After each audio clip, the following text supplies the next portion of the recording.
C'est ce que Mehdi disait il y a seulement quelques années, c'est ce que ce gars croyait vraiment. La fin ne justifie pas les moyens. Cette idée est totalement étrangère à l'islam. En islam, ce qui est halal est halal, ce qui est rare est haram. Nous ne tordons pas notre loi ni notre morale au service d'objectifs à court terme. Jamais. Et nous ne perdons jamais la supériorité morale. Si nous savons quelque chose en tant que chiites de Muhammad, chiites de Ali, chiites de Hassan, chiites de Hussein, nous savons que garder la supériorité morale est essentiel.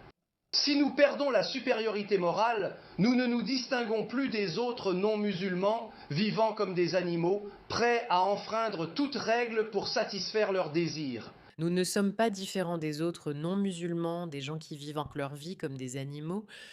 Prêts à braver toutes les règles pour assouvir chaque désir. Si nous faisons cela, nous sommes perdus. Je veux dire, je pense que cette vidéo montrait déjà un peu où se trouvent, je ne sais pas, ses alliances et ses fidélités. Vous voyez, à qui est-il vraiment fidèle? Est-ce au peuple britannique?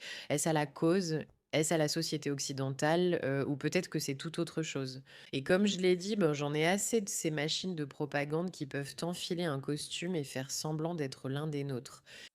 Qu'au minimum, si Yazid n'était pas un kafir, alors au minimum, il était un fassir, un transgresseur, un violateur des lois islamiques, un individu corrompu, un tyran, un ivrogne, un amateur de chiens, un amateur de musique. Un tyran, un ivrogne, un amateur de chiens et un amateur de musique. Parce que comme nous l'avons dit ici trop de fois, toutes ces choses font partie de ce que signifie être un islamiste problématique. Tu ne peux pas aimer la musique, tu ne peux pas aimer les chiens, c'est haram, c'est mauvais pour toi, c'est dégoûtant. Elles font de toi une personne horrible, comparable à un meurtrier. N'est-ce pas merveilleux?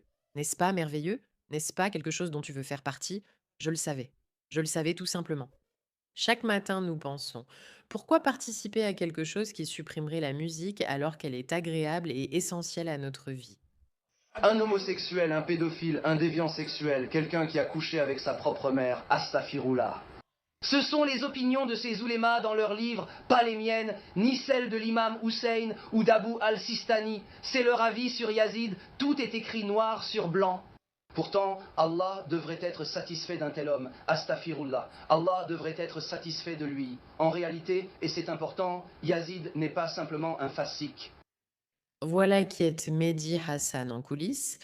Et ce sont évidemment des extraits Benta qu'il ne veut pas vraiment voir circuler parce qu'il craint un peu que les gens se rendent compte: «Oh, attendez une seconde, c'est un sale menteur qui ne représente pas nos valeurs».